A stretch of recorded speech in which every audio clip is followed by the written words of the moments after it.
وجهه الكريم أما بعد بسم الله الرحمن الرحيم قال النبي صلى الله عليه وسلم من تقرب فيه بخصلة كان كمن أدى فريضة فيما سواه او كما قال علیہ الصلوۃ والسلام۔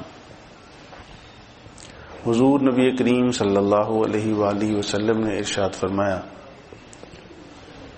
کہ جو کوئی انسان اس مبارک مہینے میں کسی نیک خصلت کے ذریعے، کسی نفل کے ذریعے اللہ کا قرب حاصل کرتا ہے، کانا کمن ادا فریضۃ فیما سوا، تو وہ اس طرح ہے جیسے دوسرے مہینوں کے اندر اس نے فرض سے قرب حاصل کیا، فرض کو ادا کیا۔ تو گویا کہ اس مہینے میں نفل سے انسان کو اللہ کا وہ قرب نصیب ہوتا ہے جو عام مہینوں میں فرض سے انسان کو اللہ کی نزدیکی اور قرب حاصل ہوتا ہے۔ ایک نفل سے کیا قرب حاصل ہوتا ہے؟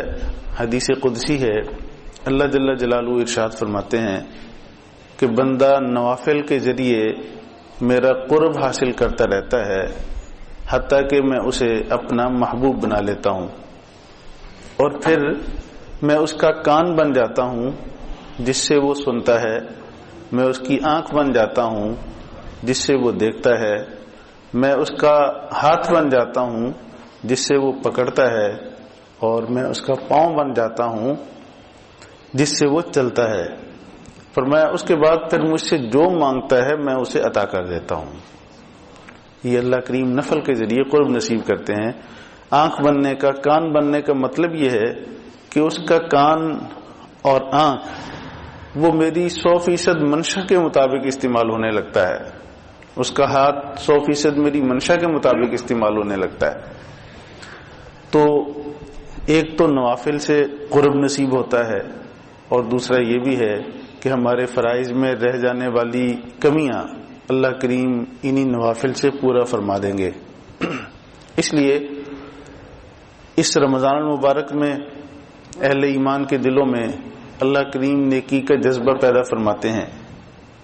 جس دل میں ایمان ہے اس میں کسی نہ کسی درجے میں نیکی کا جذبہ ہوتا ہے، تو رمضان کے اس نیک جذبے کو سے فائدہ حاصل کرنے کے لیے خیال ہے کہ کچھ نوافل ان کی فضائل، ان کا تعارف آپ کو کروایا جائے۔ نوافل میں سے ایک نفل اسے تحیۃ الوضو کہتے ہیں۔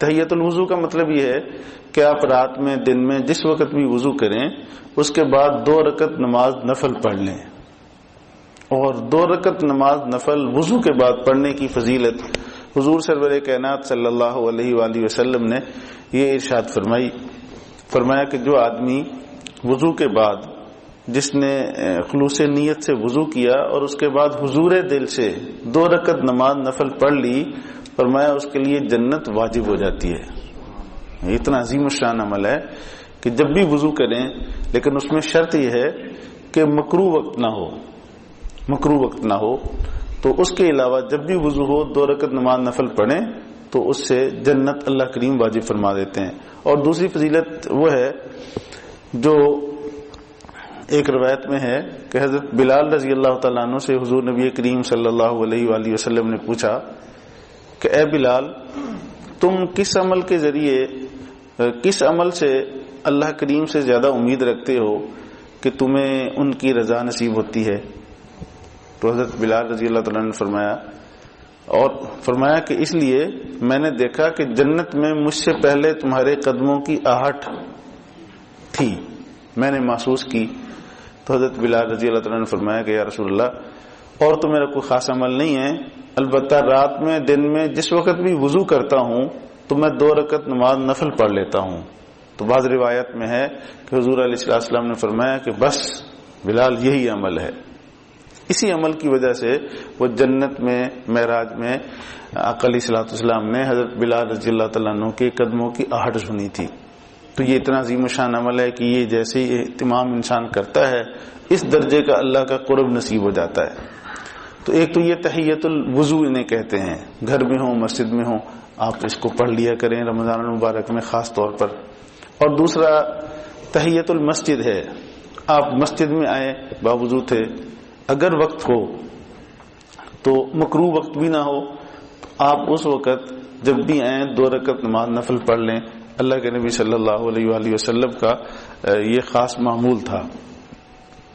اسی طرح نوافل میں اشراق کے نفل ہیں. اشراق کے نوافل کا مطلب یہ ہے کہ ابھی جیسے ہم نے فجر کی نماز پڑھ لی, پھر سورج طلوع ہوگا, تو سورج طلوع ہونے کے تقریباً 12 منٹ بعد اشراق کا وقت شروع ہو جاتا ہے. اس وقت اگر 2 نفل کم از کم زیادہ سے زیادہ 4 نفل پڑھ لیے جائیں, اس کی بھی بڑی فضیلت ہے. اللہ کے نبی صلی اللہ علیہ وآلہ وسلم نے ارشاد فرمایا کہ جو آدمی اشراق کے 2 رکعت نماز نفل پڑھتا ہے, فرمایا اللہ کریم اسے 1 حج اور 1 عمرے کا اجر عطا فرماتے ہیں. 1 حج اور 1 عمرے کا اجر ملتا ہے. تو رمضان المبارک میں یہ بھی بڑی آسانی سے انسان پڑھ سکتا ہے. وقت تو شروع ہوا اس کا سورج طلوع سے تقریباً 12 منٹ بعد, اور رہتا ہے زوال تک, یعنی آج کل 11:20 تک. ہم نے 11:20 تک نہیں بلکہ اس سے بھی آگے 12 سے کچھ اوپر زوال کا وقت مان رہا ہے. تو آپ 12 بجے سمجھیں, 12 بجے تک آپ پڑھ سکتے ہیں. اگر آرام کرتے ہیں اٹھیں اس وقت پڑھ لیں تو یہ فضیلت اس وقت بھی آپ کو نصیب ہو جائے گی. اسی طرح ایک چاشت کی نماز ہے کہ سورج طلوع کے تقریباً 1.5 گھنٹہ 2 گھنٹہ کے بعد, جب سورج خوب بلند ہو جائے اور اس کی طرف دیکھنا تھوڑا مشکل ہو, اس وقت بھی آقا علیہ الصلوۃ والسلام اکثر ایک نماز پڑھا کرتے تھے جسے چاشت کی نماز کہا جاتا ہے. اس کی کم از کم 2 رکعت اور زیادہ سے زیادہ 12 رکعت ہیں. موقع ہو تو اس کو پڑھ لیا جائے. اس کی بھی حضور علیہ الصلوۃ والسلام نے بڑی عظیم الشان فضیلت ارشاد فرمائی. فرمایا جو چاشت کے 2 رکعت نماز نفل پڑھ لیتا ہے 2, تو فرمایا اس کے اگر سمندر کے جھاگ کے بقدر بھی گناہ ہیں اللہ کریم سارے معاف فرما دیتے ہیں. تو اسی نیند میں یوں بھی کر سکتے ہیں آپ کہ اگر جا کر آرام کرتے ہیں, اٹھے ہیں, پہلے آپ نے 2 رکعت نماز نفل اشراق کے پڑھ لیے اور پھر 2 رکعت نماز نفل چاشت کی نیت سے پڑھ لیے. اور اسی طرح ایک نماز ہے اوابین کی. اوابین کی نماز ہے نماز مغرب ہم پڑھتے ہیں, اس کے بعد 6 نفل کم از کم یا زیادہ سے زیادہ 20 رکعت اوابین کی, کم از کم 6 رکعت.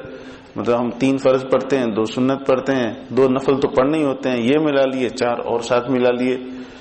تو اس طرح کر کے 6 رکعت نماز نفل پڑھ لیں. تو اس کی آقا علیہ الصلوۃ والسلام نے ایک تو یہ فضیلت ارشاد فرمایا کہ یہ جو 6 رکعت نماز نفل پڑھتا ہے اوابین کے, فرمایا یہ 12 سال کی عبادت کے برابر ہیں. 12 سال کی عبادت کا اجر انسان کو ملتا ہے ان نوافل پر. اور دوسری فضیلت یہ ارشاد فرمائی کہ اس کے جتنے بھی گناہ ہوں, اگرچہ سمندر کی جھاگ کے بقدر ہوں, تو اللہ کریم سب کے سب معاف فرما دیتے ہیں. تو ہم نماز مغرب تو الحمدللہ روزہ افطار کر کے سارے پڑھتے ہی ہیں, تو اس کے ساتھ 2 سنت بھی پڑھتے ہیں. تو اس کے بعد 6 نفل ملا لیں. بعض علماء نے لکھا کہ وہ سنت سمیت 6 کر لیں, 2 سنت 2 نفل پھر 2 نفل. تو اکثر دیکھا کہ وہ 2 سنت 2 نفل تو پڑھتے ہیں, 2 نفل ساتھ اور ملا لیں گے تو یہ اتنی عظیم الشان فضیلت حاصل ہو جائے گی کہ مغرب کے بعد آپ 6 رکعتیں پڑھنے کی عادت پورا سال ہی بنا لی جائے, کوئی مشکل نہیں ہے. تو لیکن یہ اس کی فضیلت بہت عظیم الشان ہے. اللہ کریم مجھے اور آپ کو عمل کی توفیق نصیب فرمائے.